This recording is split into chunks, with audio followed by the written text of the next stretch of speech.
হযরত মাওলানা ফারুক আহমদ খান সাহেব পূর্বতলা। পীরে কামেল হযরত মাওলানা ফারুক আহমদ খান সাহেব পূর্বতলা হযরতকে ওনার মূল্যবান নসিহত পেশ করার জন্য সবিনয় অনুরোধ করছি। হযরতের বয়ানের পরে ইনশাআল্লাহ প্রধান বক্তা আলোচনা পেশ করবেন।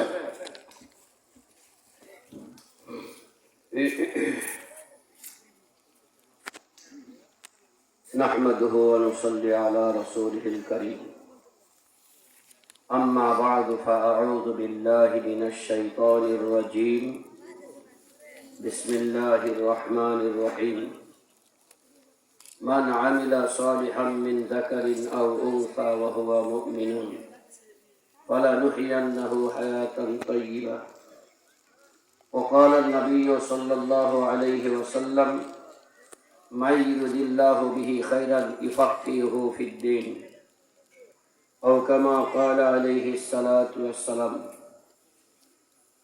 আশরাফুল উলুম কওমি মাদ্রাসা কর্তৃক আয়োজিত আজকের এই মহতী জলসার সম্মানিত সভাপতি মুআজ্জাজ মুকাররম হযরত উলামায়ে কেরাম, আমার সামনে উপস্থিত মুরব্বিয়ানে আযম, বেরাদারে ইসলাম, বিশেষ করে মাইকের আওয়াজ যাচ্ছে পর্দার অন্তরালে বসা আমার মা ও বোনেরা, আল্লাহ রাব্বুল আলামিনের দরবারে লাখো কোটি শুকর, যে মহান আল্লাহ আজকে আমাদেরকে উলামায়ে কেরামের সামনে দ্বীনের কিছু জ্ঞান অর্জন করার মতো তৌফিক দান করছেন। অসংখ্য এলাকায় মুসলমান থাকার পরেও আপনি আমার মতো কিছু গুনাহগার বান্দাকে, যাদের জীবনে সবের তুলনায় গুনাহ বেশি, আমাদের জীবনে সব বেশি না গুনাহ বেশি? কোনটা কোনটা গুনাহ এটাও তো অনেকেই জানি না। সবটা কয়টা গুনাহ করছি হিসাব আছে? শাশুড়ে দেখলে সব হয় না গুনাহ হয়? মামিরে দেখলে, ভাবিরে দেখলে, শালিরে দেখলে, এমনকি আমার পালক মেয়ে, যেই মেয়েটাকে আমি পালছি, যে সারা জীবন আমার আব্বা রাখছে, বালেগ হওয়ার পরে এই মেয়েকে দেখলেও গুনাহ হয়। কথা কি বুঝতে পারছেন? মেয়েটা আমারে আব্বা ডাকে, আমি তারে পালছি, আমার স্ত্রীর দুধ খায় নাই, এই মেয়েটা যখন বালেগ হয়ে যাবে তখন এই মেয়েটাকে দেখলেও গুনাহ হয়। এটা আমরা অনেকেই জানি না। এই কথা বলেন ঠিক না বেরি? এইরকম যদি চোখের দিয়ে ওয়াজ নিয়ে আলোচনা করি, কতগুলি ওয়াজ হবে, বিস্তারিত আলোচনা করা যাবে না। আমি আপনাদের সামনে বেশি কথা বলবো না, অল্প দু একটা কথা বলবো। আমি সালামও দেই নাই, আপনাদের মনে খটকা লাগতে পারে। আমি খুতবা অত্যন্ত ছোট করছি, খুতবা লম্বা করার চাইতে কথা বেশি বলা দরকার। আমি লম্বা খুতবা পড়বো যতক্ষণে, এতক্ষণে 10টা কথা বলতে পারবো, আর উম্মতকে 10টা কথা শোনানো দরকার। আমার উস্তাদ বলতেন, যদি একটা মাসালা তুমি জানো আর এই মাসালা যদি কোনোদিন তুমি কারোর সঙ্গে না বলে থাকো, আল্লাহর কাছে জবাব দিতে হবে। কথা বুঝতে পারছেন? আমি একটা মাসলা জানি, আমি একটা কথা জানি, এই কথা সারা জীবনে আমি কাউকে বললাম না। বাল্লিগো আন্নি ওয়ালাউ আয়া, আল্লাহ রাসূল বলছেন, আমার কাছে যদি একটা আয়াত জানো, এটাও তুমি অন্যের কাছে পৌঁছাও। তাহলে আমি একটা মাসলা জানি, কথাটা আমি কারোর সঙ্গে বললাম না, তাহলে আল্লাহর কাছে জবাবদিহি করা লাগবে। যদিও কিছু কথা বললে অনেকের কষ্ট লাগে, অনেকেই সেগুলি সহ্য করতে পারে না, অনেকের কাছে খটকা লাগে। এইটা কি কয়? কি লাগে না খটকা? এইটা তো জীবনেও শুনছি না। শাশুড়ে বলি ব্যাকরণ যায়, এটা কত হইল একটা? শাশি হইল মার মতো, মামিরে বলি ব্যাকরণ যায়, এটা একটা কত হইল? মামি হইছে মার মতো।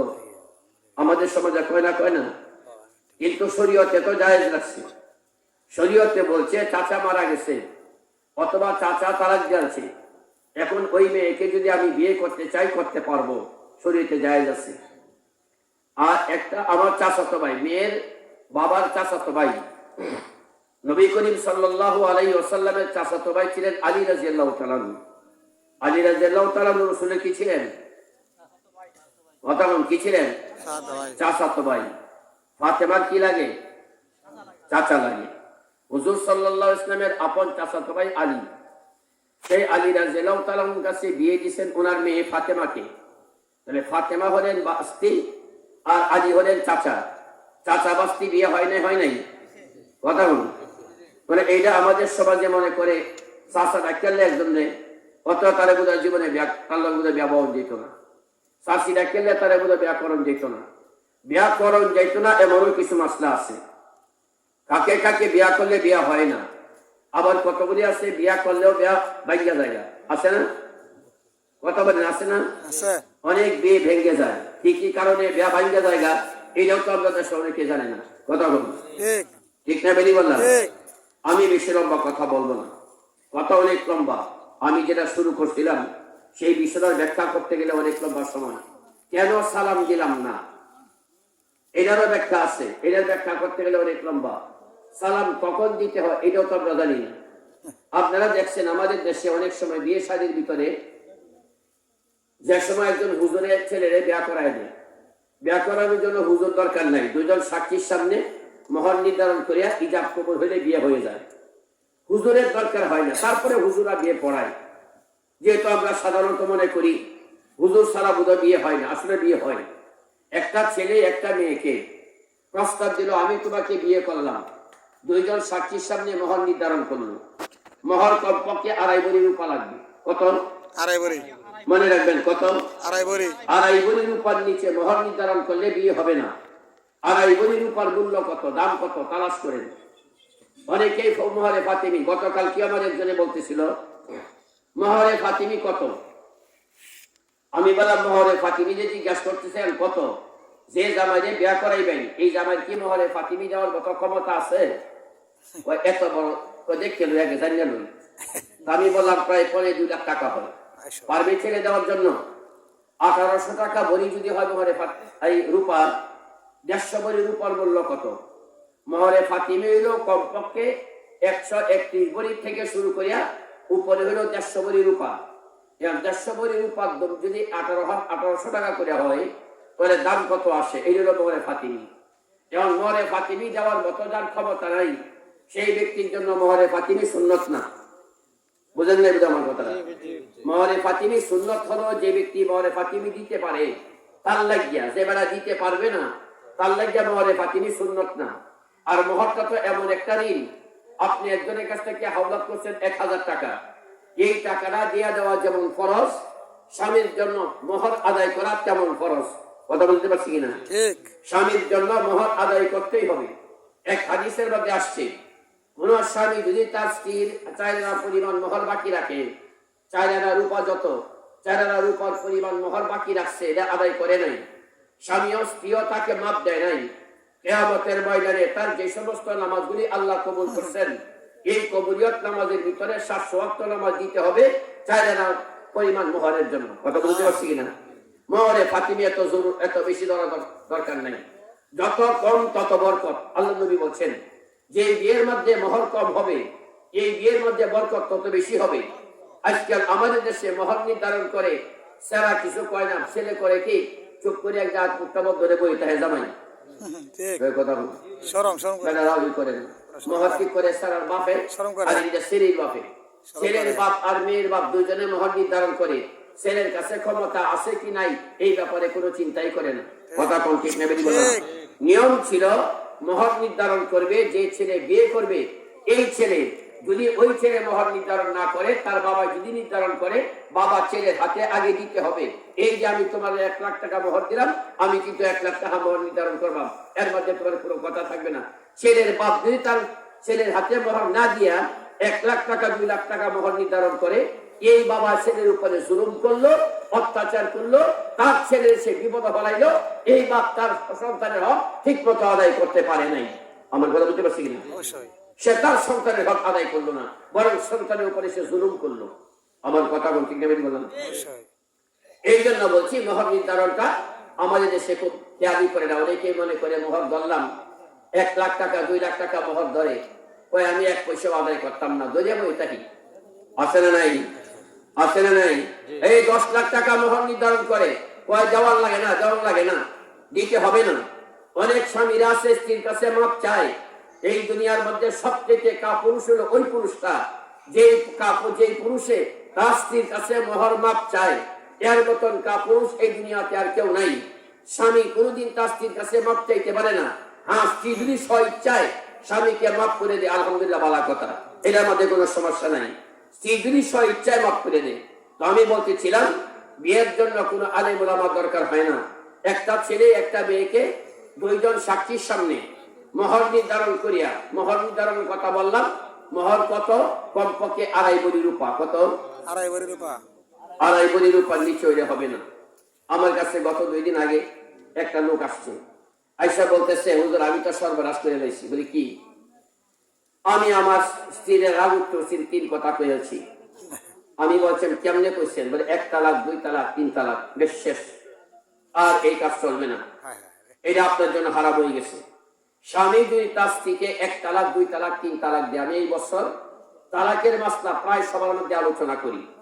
এই জন্যই করি, আমাদের সমাজের ভিতরে অনেক জায়গায় দেখা যায় কি তালাকের পরে এই মেয়েকে নিয়ে ঘর সংসার করতেছে, এরকম পাওয়া যায় না? যেই কারণে হারামজাদা সন্তান হইতেছে। আজকাল বর্তমানে আমাদের দেশের ভিতরে প্রায় ছেলেরাই, প্রায় মানুষকে দেখা যায় নবীরে লইয়া কটাক্ষ করে, কোরআন হাদিস নিয়ে কটাক্ষ করে, আলেম ওলামারে দেখতে পারে না। কারণ একটাই, হারামজাদা সন্তান। কথা বললে কি? অবশ্যই ঠিক। কারণ কি? এই প্রায় হারামজাদা সন্তান। হারামজাদা সন্তান কারে কয়? অবৈধ যুববে মিলামেশের দ্বারা যে সন্তান হয়, এটারে কয় হারামজাদা। এক বেচারা তার বউরে 3 কথা কয়েছে। এটা চাই একদমে কোক, চাই 3 বছরে কোক। একদমে কইরো যে মাসালা, 3 বছর কইরো একই মাসালা। একদমে করেছে 1 তালাক, 2 তালাক, 3 তালাক, বেশ এবেদি শেষ। অথবা 3 মাসে দিল, অথবা 3 বছরে দিল, অথবা 30 বছরে দিল। এই বছর 1 তালাক, 2 বছর পরে আরেক তালাক, আরো 4 বছর পরে আরেক তালাক। এই 3য় তালাক দেওয়ার পরে শেষ। 1 তালাক দিলে স্বামী তার স্ত্রীর সঙ্গে ব্যবহার করতে পারবে, 2 তালাক দিলেও পারবে, 3 তালাক দেওয়ার পরে এটা শেষ। এর সাথে আর কোনো তার সম্পর্ক নাই। এই ছেলে আর এই মেয়ে একজন আরেকজনের বেগানা। রাস্তার কোন বিনিরে দেখলে যেমন গুনাহ হয়, এই মেয়েকে তার স্বামী দেখলে, এখন তার স্বামী নাই, এই কথা বল, এখন স্বামী আছে? 3 তালাক দেওয়ার পরে একই স্বামী বলা যাবে? এই পুরুষটা এই মেয়েকে দেখলে গুনাহ হয়, এই পুরুষটা এই মেয়ের গায়ে হাত দিলে গুনাহ হয়, এই পুরুষটা এই মেয়ের সঙ্গে থাকলে জিনা হয়। এই জিনার দ্বারাই যে বাচ্চা হবে, এই বাচ্চা হবে হারামজাদা। আমার কথা বুঝতে পারছি? তো আমি যে কথাটা আপনাদের সামনে বুঝাইতে চাইতেছিলাম, তো আমার কাছে গেছে, যায়া বলতেছে, হুজুর আমি তো এই 3 কথা কয়েছি। আমি বললাম শেষ, এইটার সাথে আর আপনার কোনো সম্পর্ক রাখতে পারবেন না। এর দেখলেও গুনাহ হবে, এর গায়ে হাত দিলেও গুনাহ হবে, থাকলে তো আরো সমস্যা হয়ে যাবে। বলে হুজুর এখন করা কি? বলে করা কিছু আমি জানি না, তবে শরীয়তে একটা বিধান আছে, ইল্লা সরার দ্বারাই বিবাহ জায়েজ হয়। ইল্লা সরা কাকে বলে? এই মেয়েটার ইদ্যত যাওয়ার পরে। ইদ্যত কাকে বলে? 3টা মাসিক যাইতে হবে, অথবা পেটে যদি বাচ্চা থাকে, বাচ্চা প্রসব হইতে হবে। পেটে বাচ্চা থাকলে বাচ্চা হওয়া, পেটে বাচ্চা না থাকলে 3টা মাসিক পার হওয়া। 3টা মাসিক পার হওয়ার পরে এই মেয়েটা অন্য স্বামীর কাছে বিয়ে বসতে হবে। ওই স্বামী বিয়ে বসার সময় 2 জন সাক্ষী লাগবে, মোহর নির্ধারণ করতে হবে, ইজাব কবুল লাগবো। ইজাব কবুলের পরে 2য় স্বামীর সঙ্গে এই মেয়েটা থাকতে হবে। ওই 2য় স্বামী যেদিন তালাক দিয়ে ফেলবে, তালাক দেওয়ার পরে আবার 3টা মাসিক যাইতে হবে। পেটে যদি বাচ্চা থাকে, বাচ্চা প্রসব হইতে হবে। প্রসবের পরে আবার পুনরায় তুমি বিয়ে করতে পারবা। ওই সময় তুমি বিয়ে করার সময়ও 2 জন সাক্ষী লাগবে, মোহর লাগবে, ইজাব কবুল লাগবে। মাসলা বুঝতে পারছি? মাসলা বুঝতে পারছেন? একজন কইতাছে, হুজুর ওইখানে যে আমি যে 2য়বার বিয়ে করব, এইখানে কি কি লাগবে? মোহর লাগবে? হ্যাঁ, মোহর লাগবে। আগের বিয়ে তত্ত্ববার নাই, এখন ওই বিয়ে তত্ত্ববার শেষ। ওই এখন তো এই মেয়েটা বেগানা হয়ে গেছিল, সুতরাং 2য়বার তুমি যখন বিয়ে করতে যাবা, তখন তোমার 2 জন সাক্ষী লাগবে। হয় 2 জন পুরুষ সাক্ষী লাগবে, অথবা 1 জন পুরুষ 2 জন মহিলা। 1 জন পুরুষ 2 জন মহিলা। মহিলা যদি 100 জন হয়, পুরুষ যদি 1 জন না থাকে, তবু আদায় হবে না। কমপক্ষে 1 জন পুরুষ লাগবে আর 2 জন মহিলা লাগবে। 1 জন পুরুষ 1 জন মহিলা হলেও হবে না। শুধু মহিলা যদি 1000 হয়ে যায়, তারপরেও হবে না। তার মধ্যে পুরুষ কমপক্ষে 1 জন থাকতে হবে। মাসলা বুঝতে পারতেছি? কথাগুলি বোঝার চেষ্টা করবেন। 1 জন পুরুষ আর 2টা, অথবা 2 জন মহিলা, অথবা 2 জন পুরুষ, এদের সামনে ইজাব কবুল হবে, মোহর নির্ধারণ করা হবে। আমি যে কথাটা আপনাদের সাথে বুঝাইতে চাইছিলাম, তো আমাদের দেশে বিয়ের অনুষ্ঠানের ভিতরে বিয়ের কথা অনেক লম্বা ওয়াজ। বিয়ের ওয়াজ যদি আপনাদের সামনে শুরু করি, এই বিয়ের শুরু থেকে শেষ পর্যন্ত কে কাকে বিয়ে করতে পারে, কাকে বিয়ে করতে পারে না, দরকার, এইখান বর্তমান থেকে সময় শুরু লাগে। করিয়া একবারে বিয়ার শুরু থেকে শেষ পর্যন্ত এত ওয়াজ আছে যে এই বর্তমানে বিয়েটা আমাদের দেশে একটা রসুল হয়ে গেছে, যেটা ছিল এবাদত, এটা হয়ে গেছে আমরা নাকি গুনার একটা অনুষ্ঠান। অবশ্যই। কথা বল নাকি ঠিক। ঠিক না বেরিয়ে বললাম? এই বিয়ের মধ্যে কত রকমের গুনার কাজ হয়। আমি একটা দুই দুই বলতে শুরু করি তাহলে আমার মনে হয় 2 ঘন্টা ধরে খালি গুনার কথা কইতে গেলে একটা গুনার কথা কই। আপনাদের দেশে আছে কিনা তা জানি না, এইখানে এমন কোন ব্যক্তি আছে কিনা তাও আমি জানি না। আমাদের দেশে একসময় নিয়ম ছিল, বিয়ের দিন দুলাভাই তার শাড়িরে কুলো কুলে গাড়ি তুলতো। দেখছেন আপনারা? দেখছেন? এই যে দুলাভাই তার শাড়ির গায়ে হাত লাগাইলো, সব হয়েছে না গুণা হয়েছে?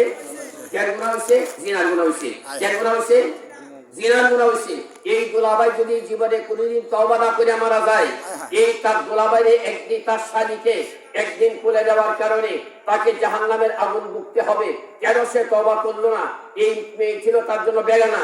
এই বেগানা মেয়ে গায়ে সে কেমনি হাত দিল? হাত দেওয়ার কারণে, খুলে নেওয়ার কারণে মেয়েটাও গুনাহগার হইলো আর এই ছেলেটাও গুনাহগার হইলো। আমাদের দেশে এরকম গুনাহ হইতো না? হইতো না? বর্তমানে আমাদের দেশে একটা আছে। আজকে একজনে আমাদের ফোন করতেছে, একটা বিয়ার আলাপ আমি করছি। এখন মেয়ের পক্ষ থেকে ফোন করতেছে, হুজুর আমরা বিয়ার যে আলাপটা করলেন, জামাই যে আইব আংটি লাগতো না? কথা বলুন যে কি বলতেছে আংটি। আমি বলি কিসের আংটি? স্বর্ণের আংটি দেওয়া লাগবে না। আমি বললাম আপনি মুসলমান না? যে ছেলেটা বিয়ে করবে সেও মুসলমান, আপনিও মুসলমান, কি করে আপনার মুখটা দিয়ে কথাটা উচ্চারণ হলো যে আপনি জামাই লাগিয়ে স্বর্ণের আংটি বানাবেন? পুরুষের জন্য স্বর্ণের আংটি ব্যবহার করা হারাম। আপনি দিলেও গুনাহ হইব, যে বেড়া আত দিব এই বেড়ারও গুনাহ হইব, যারা সেই আংটিটা পদা দিল, সে গিফট করলো, এরাও তো গুনাহগার হবে। এই গুনাহগার আমরা আমাদের দেশে আছে না নাই? কথা বলি এগুলো আছে না নাই?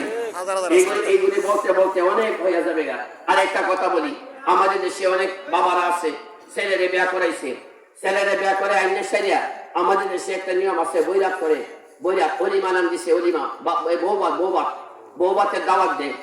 বৌবাতের দাওয়াত দেওয়ার সময় কিন্তু আমাদের দেশে প্রায় দেশের উদ্দেশ্য হইল ব্যবসা করা। ঠিক কি উদ্দেশ্য? কি উদ্দেশ্য? ওই চেয়ার টেবিলে বই তাহলে ওখানে খাতা কলম দেয়া, কে কত টাকা দিচ্ছে, খরচ আমার 1 লাখ, আমার খাওয়াইতে গেলে আমার ইনকাম হবে 1.5 লাখ, কাজে খাওয়াই আমি কেন লাগিয়া ব্যবসার লাগিয়া। এগুলি আছে না নাই? আচ্ছা, এই তো আছে। এরপরে লাস্টে করে কি জানেন? যেই ছেলে তার, যেই বাবা তার ছেলেকে বিয়ে করাইছে, তার আত্মীয় স্বজনকে সবাইকে বলে কি, চাচা বউ দেখে যেতেন আরেক ব্যবসা। কথা বলে সেলামি দেওয়া লাগবো, সেলামি। এই যত খাওয়ায় ব্যবসা করছে, এখন আরেক সেলামি আবার পয়সা কামাই করবো, ডবল পয়সা কামাই করবো। কয়েকে চাচা বউ দেখে যাবেন না? ও ভাই বউ দেখে যাবেন না? ও বউ দেখে যাবেন না? এদের করে কি উড়ানের মধ্যে সুন্দর চেয়ারের মধ্যে বসায়, অথবা আগে অনেকগুলি চেয়ার দেয়, এরপরে বউ আসছে এই সমাজে সালাম করে। এই কথা বলুন আছে না নাই? যেমন সেলামি কামাই করবো, আগে তো খাওয়ায় কামাই করছে, এখন সেলামি দিয়ে কামাই করবো। আমি আপনাদেরকে বলতে চাই, এই বাবা 1 নম্বর জাহান্নামী। এই বাবা কি? রাসূল পাক সাল্লাল্লাহু আলাইহি ওয়াসাল্লাম বলেন, সালাসাতুল লা ইয়াদখুলুল জান্নাতা আবাদান। হুজুর পাক সাল্লাল্লাহু আলাইহি ওয়াসাল্লাম বলেন, 3 জন মানুষ কোনদিন জান্নাতে যাবে না। তার মধ্যে 1 নম্বর হলো দায়ুস। দায়ুস ওই অভিভাবককে বলা হয় যে অভিভাবক তার অধীনস্থদেরকে বেপরদা চলার সুযোগ করে দেন।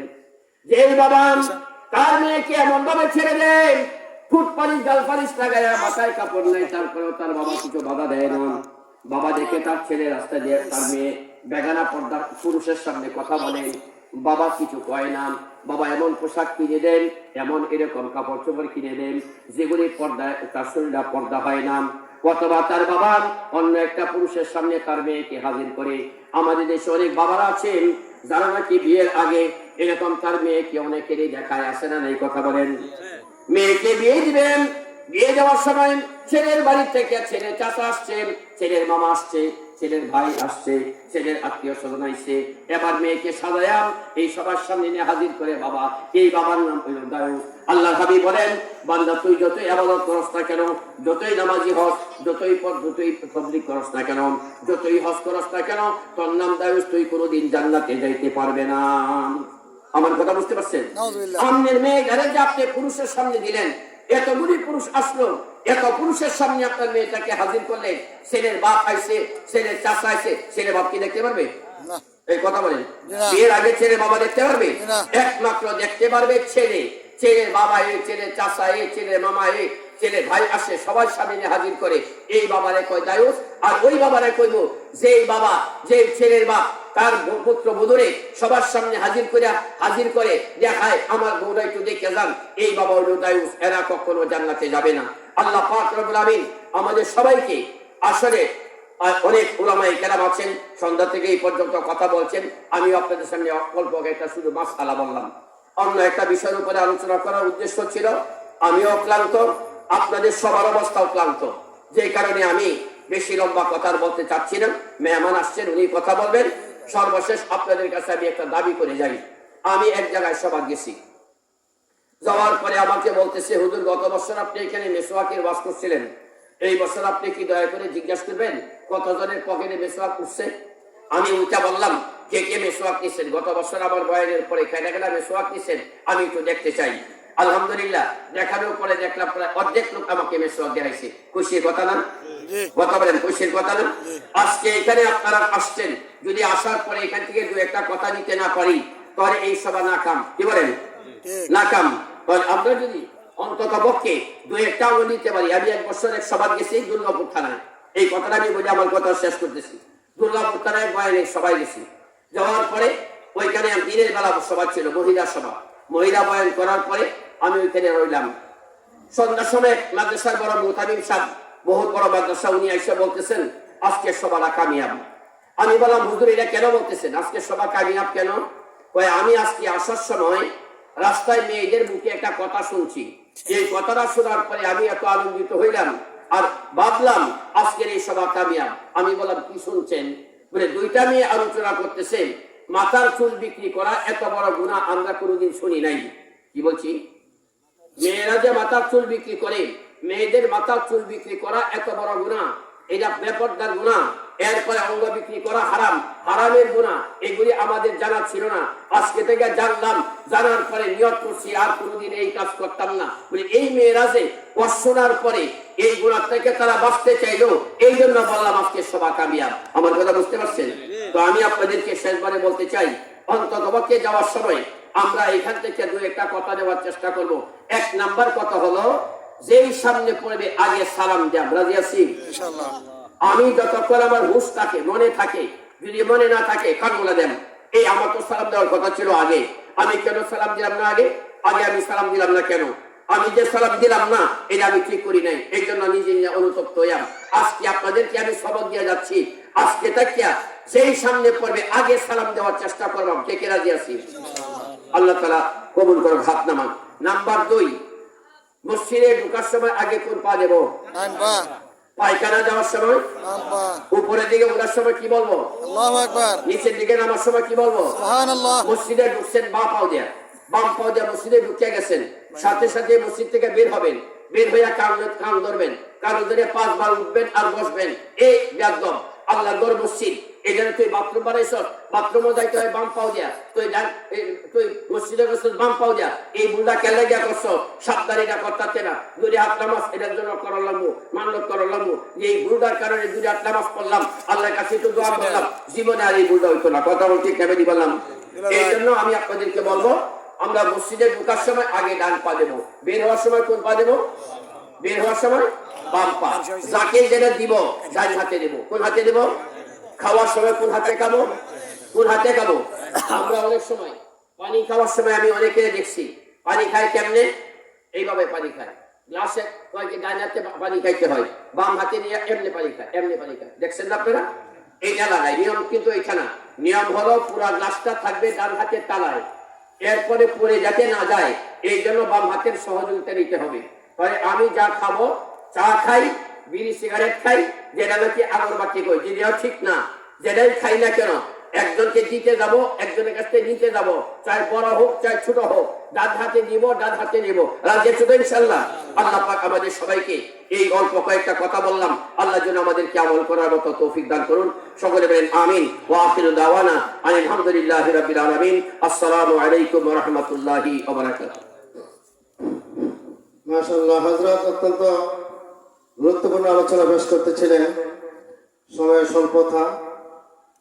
আলহামদুলিল্লাহ, অল্প কিছুক্ষণের মধ্যেই আমাদের আজকের এই মাহফিলের প্রধান মেহমান, প্রধান বক্তা অল্প কিছুক্ষণের মধ্যেই আলোচনা পেশ করবেন। তার পূর্বে আমাদের আশরাফুল আলম কওমি মাদ্রাসার ছাত্র একটি তারানা পেশ করবে মাদ্রাসার বিষয়।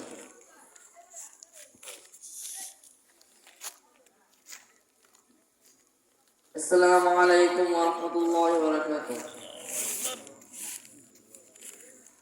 চলো চলো চলো রে সবাই আশরাফুল উলুম মাদ্রাসায়, চলো চলো চলো রে সবাই আশরাফুল উলুম মাদ্রাসায়, চলো চলো চলো রে সবাই আশরাফুল উলুম মাদ্রাসায়। সেই মাদ্রাসার উস্তাদগণ মুদের মা বাবার মতো, আদর স্নেহ দিয়ে মুদের করে কত যে যতন। সেই মাদ্রাসার উস্তাদগণ মুদের মা বাবার মতো, আদর স্নেহ দিয়ে মুদের করে কত যে যতন। উস্তাদগণকে প্রভু কবুল করো, উস্তাদগণকে প্রভু কবুল করো, এই আবেদন আমরা জানাই। চলো চলো চলো রে সবাই আশরাফুল উলুম মাদ্রাসায়, চলো চলো চলো রে সবাই আশরাফুল উলুম মাদ্রাসায়। সেই মাদ্রাসার পরিকল্পনা হবে 5 তলা ভবন, সেই মাদ্রাসার এখন শুধু বড় অর্থের প্রয়োজন। সেই মাদ্রাসার পরিকল্পনা হবে 5 তলা ভবন, সেই মাদ্রাসার এখন শুধু বড় অর্থের প্রয়োজন। মাদ্রাসাকে প্রভু কবুল করো, মাদ্রাসাকে প্রভু কবুল করো, এই আবেদন আমরা জানাই। চলো চলো চলো রে সবাই আশরাফুল উলুম মাদ্রাসায়, চলো চলো চলো রে সবাই আশরাফুল উলুম মাদ্রাসায়। এই মাদ্রাসার প্রতিষ্ঠাতা আল্লামা ঈসা খান মুজাহিদি, এই মাদ্রাসার মুহতামিম মাওলানা ওয়ালিউল্লাহ খান মুজাহিদি। এই মাদ্রাসার প্রতিষ্ঠাতা আল্লামা ঈসা খান মুজাহিদি, এই মাদ্রাসার মুহতামিম মাওলানা ওয়ালিউল্লাহ খান মুজাহিদি। তাদেরকে প্রভু কবুল করো, তাদেরকে প্রভু কবুল করো, এই আবেদন আমরা জানাই। চলো চলো চলো রে সবাই আশরাফুল উলুম মাদ্রাসায়, চলো চলো চলো রে সবাই আশরাফুল উলুম মাদ্রাসায়, চলো চলো চলো রে সবাই আশরাফুল উলুম কওমি মাদ্রাসায়। আসসালামু আলাইকুম। আলহামদুলিল্লাহ, অল্প কিছুক্ষণের মধ্যেই আমাদের আজকের প্রধান মেহমান বয়ান পেশ করবেন। তার পূর্বে পত্র মাদ্রাসার মোতাওয়াল্লি ইঞ্জিনিয়ার আবুল কাসেম সাহেব সংক্ষিপ্তভাবে আপনাদের কাছে দোয়া চাইবেন। এরপরে ইনশাআল্লাহ আমাদের প্রধান বক্তা আলোচনা শুরু করবেন। আসসালামু আলাইকুম।